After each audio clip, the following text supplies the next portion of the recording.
Hello and welcome to this edition of Ask Dr. Robyn. I'm Dr. Robyn Silverman, Child and Teen Development Specialist and the creator of the Powerful Words Character System. Today's letter is from Merrill in Boston, Massachusetts, who writes, "Dear Dr. Robyn, I am noticing that my daughter is starting to doubt herself.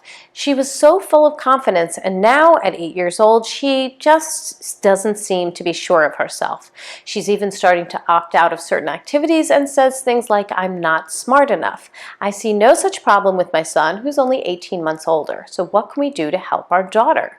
Well, thank you, Merrill. What you're noticing is evidence of the confidence gap, the often noticeable gap between boys and girls when it comes to how they feel about their own abilities and their worth.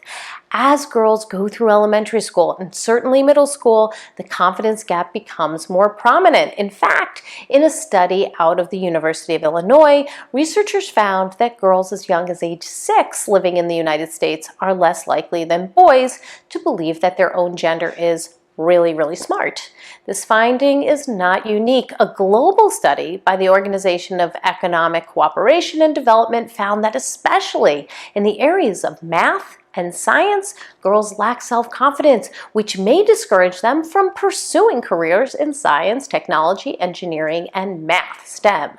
Global studies also continually find that girls feel insecure about their appearance and, in particular, their bodies, which makes them feel not good enough as a whole. So what can we do? Number one, dispel the myths.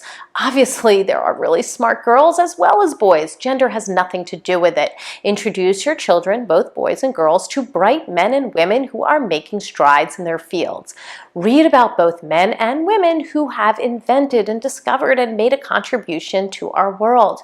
Show both girls and boys that women come in many beautiful shapes and sizes and appearances, even though media and the beauty industry tend to be biased. Number two, focus on strengths. While we should all work to learn and grow, be someone who sees your children and others for their strengths. What do you admire about them, and how can their strengths help others and be a blessing to this world?